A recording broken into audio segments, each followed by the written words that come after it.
নমস্কাৰ মই মোৰ সকলো যৌথিক অনুৰাগীক মোৰ ফালৰ পৰা সম্ভাষণ জনাইছোঁ। মই আজি আপোনালোকক এটা বিশেষ বিষয়ৰ ওপৰত কম। সেইটো হ'ল ফেং চুই মতে তিনিঠেঙীয়া ভেকুলী ঘৰত কিয় ৰাখিব লাগে। ঘৰত ৰখাৰ অৰ্থ মানে একচুৱেলি আপোনাৰ এই মূৰ্তিটো ৰাখিব লাগে ঘৰৰ মুখ্য দুৱাৰৰ ওচৰত। গতিকে আৰু ফেং চুই মতে এইটো এটা সৌভাগ্যৰ প্ৰতীক। কাৰণ যদি আপুনি এই ভেকুলী তিনিঠেঙীয়া ভেকুলী যদি ঘৰৰ মুখ্য দুৱাৰৰ কাষত ৰাখে তেতিয়াহ'লে কোৱা হয় যে আপোনাৰ ধনৰ অভাৱ নহয়। আনফালে এইটো সৌভাগ্য সূচক বুলি কোৱা হয়। বহুতে কয় যে ছাৰ মোৰ ধন নাথাকে, ওলাই যায়। যিসকলৰ ধন হাতত নাথাকে, খৰচৰ মাত্ৰা বাঢ়ি গৈ থাকে, সেইসকলে বিশেষকৈ এই বিষয়ে মই যিটো ক'লোঁ যে এই তিনিঠেঙীয়া ভেকুলী এইটো আপোনালোকে ঘৰৰ মুখ্য দুৱাৰৰ ওচৰত স্থাপন কৰক। কাৰণ কোৱা আছে ফেং চুই মতে, কাৰণ এটা কথা কওঁ মই যে ফেং চুই কিন্তু এইটো চাইনিজ। আগতে মই কৈছোঁ বাস্তু বিষয়ে কওঁতে খুব কম হৈ আছোঁ, তথাপিও কৈছোঁ যে ফেং চুইটো কিন্তু আপোনাৰ এই পদ্ধতিটো কিন্তু আপোনাৰ চাইনিজ পদ্ধতি। কাৰণ চাইনিজসকলে বিশেষকৈ আপোনাৰ মুখ্য ঘৰটোৰ সাজ সজ্জাৰ ওপৰত বেছি গুৰুত্ব দিয়ে, বিশ্বাস কৰে।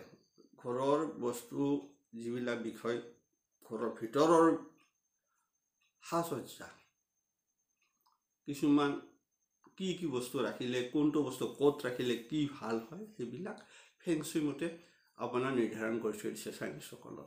আৰু বৰ্তমান ফেং চুইৰ বিষয়বস্তুবিলাক আমাৰ এতিয়া গোটেই পৃথিৱীতে মানে বিখ্যাত হৈ গৈছে।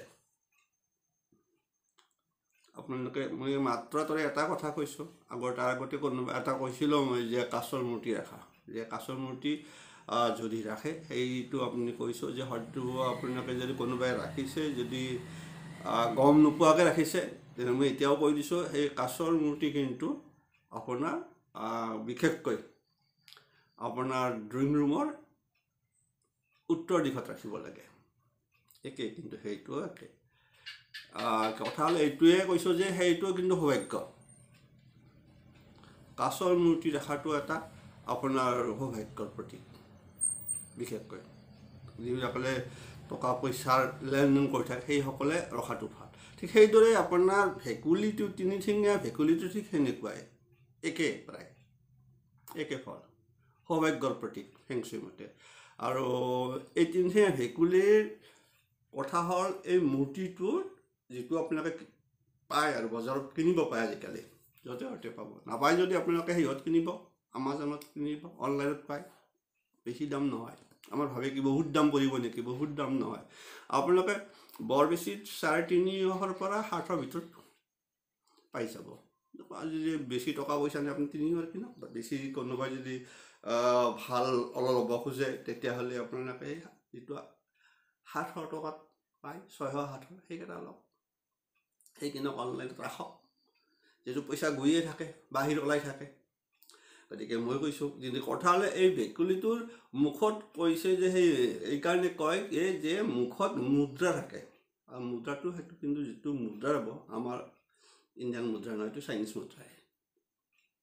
গতিকে সেই মুদ্ৰা কিছুমান ভেকুলীৰ মুখত এটা মুদ্ৰা থকা আছে, কিছুমানত আছে 3টা থকা। বিশেষকৈ যদি আপুনি লয় 3টা মুদ্ৰাটো বেছি সৌভাগ্যৱান বুলি কোৱা আছে, কথা আছে, পৰিমাণ লৈ কথা। তথাপিও এটা মুদ্ৰা থকাটোও সৌভাগ্য সূচক। গতিকে আপোনালোকৰ ঘৰৰ প্ৰথম যিখন মুখ্য দুৱাৰ তাৰ কাষত ৰাখিব। আৰু ৰখাৰ এটা নিয়মটো কোৱা আছে যে এই ভেকুলীটোৰ মুখখন যাতে ঘৰৰ ভিতৰৰ ফালে সোমোৱাই আহিছে, দেখাত এনে যেন লাগে যে মুখত মুদ্ৰা লৈ ধনৰ টপাল ধন লৈ পেলাই আপোনাৰ ঘৰত সোমাব বিচাৰি আছে। ঠিক সেনেকৈ ৰাখিব লাগে। মুখখন মানে বাহিৰৰ ফালে নহয়, ভিতৰৰ ফালে থাকিব লাগে। তাতে আপোনাৰ মুখ্য দুৱাৰখন খোলাৰ লগে লগে আপোনাৰ বেলেগৰ দৃষ্টি হয় যে যাতে মানে ভেকুলীটো ঘৰৰ ভিতৰত সোমাব বিচাৰিছে মুখত মুদ্ৰা লৈ। ঠিক সেইটোৱে কথা, মুখ্য দুৱাৰৰ কাষত ৰাখিব লাগে। এইটো কোনো বা ঠাইত বিশেষকৈ ৰান্ধনি ঘৰত ৰাখিব নালাগে, বাথৰুমত ৰাখিব নালাগে কোৱা আছে। তাত ৰাখিলে কিন্তু কৈছে যে এইটো এটা মানে আপোনাৰ ধন নাথাকিব, ওলাই যাব। গতিকে যিহেতু আপুনি ধন সম্পদৰ যাতে আপোনাৰ বাহিৰ ওলাই নাযায়, বিশেষকৈ আৰ্থিক দিশ উন্নতিৰ দিশত গুচি যায়, তেতিয়াহ'লে আপোনালোকে এই তিনিঠেঙীয়া মানে মানি ফ্ৰক বুলি কয়, অৰ্থাৎ তিনিমুখী মানে আপোনাৰ বিশেষকৈ টকাটো থাকিবই মুখত, হয়তো এটা থাকিব পাৰে, হয়তো তিনিটা থাকিব পাৰিব।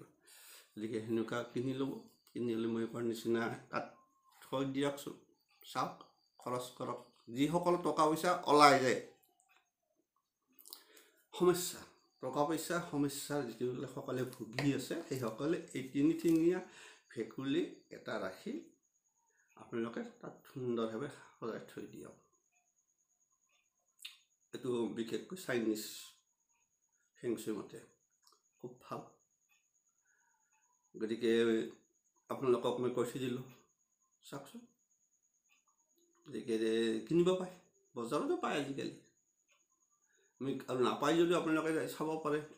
বিশেষকৈ আপোনাৰ যিবিলাকে অনলাইনত বস্তু আনি, অনলাইনত আপোনালোকে পাই যাব, কিন্তু এইটো বস্তু অনলাইনত পাই যাব। অনলাইনত কিনি ল'ব, কিনি স্থাপন কৰক। বিশেষকৈ ঘৰৰ মুখ্য দুৱাৰ যিখন আছে তাৰ কাষত। আৰু যাতে এটা কথা মনত ৰাখিব, যাতে ভেকুলীটোৰ মুখখন তলমুৱাকৈও নহয়, যেন আপোনাৰ মুখখন ওপৰফালে থকা স্থাপন কৰিব লাগে। কিছুমান স্থাপন কৰোঁতে যদি তলমুৱাকৈ হৈ যায়, সেইটো কিন্তু শুভ নহয়। গতিকে আপোনাৰ মই কৈ দিলোঁ যে আপোনালোকে যদি কোনোবাই যদি আৰ্থিক দিশত বিশেষ টকা পইচা বিশেষকৈ লেনদেন বা কেতিয়াবা টকা পইচা হাতত যিসকলৰ নাথাকে, সেইসকলে এই তিনিঠেঙীয়া ভেকুলী যিটো মুখত মুদ্ৰা লৈ থাকিব, হয় এটা নহয় তিনিটা। গতিকে চাই লওক। কিছুমান কথা আমি নভবা নিচিন্তাকে ভাল শুবৰ দিন আহি যায়, লৈ আহে কিছুমান এইবিলাক সাজ সজ্জাৰ লগতো কথা, থকা মিলাৰ লগতো বহুত কথা আহি পৰে মানুহৰ। বিশেষকৈ যিহেতু ফেংচুইটোৱে হ'ল অকল ঘৰৰ ভিতৰৰ, ক'ত কি কেনেকৈ ধৰক আপুনি ফটো এখন ৰাখিলে ক'ত ৰাখিব লাগিব কথা আছে। বা আপুনি বহা থকা, মই এতিয়া বহি আছোঁ, বহি থাকোঁতে মোৰ পিছফালে আচলতে আছে, কিন্তু পিছফালে যদি আপুনি প্ৰাকৃতিক দৃশ্য ৰাখে শুভ, সেইটো যুদ্ধৰ ফটো ৰাখিব নালাগে, অশুভ। সেনেকুৱা কথা থাকে বহুত। এৰিছোঁ, সকলোৰে মংগল কামনা কৰিলোঁ। গতিকে এনেকুৱা দুই এটা সৰু সুৰাও ভিডিঅ' কেতিয়াবা কৈ দিম আপোনালোকক। আজিলৈ ইমানে। যিসকলে নতুনকৈ চাই আছে ছাবস্ক্ৰাইব কৰিব, পাই থাকিব।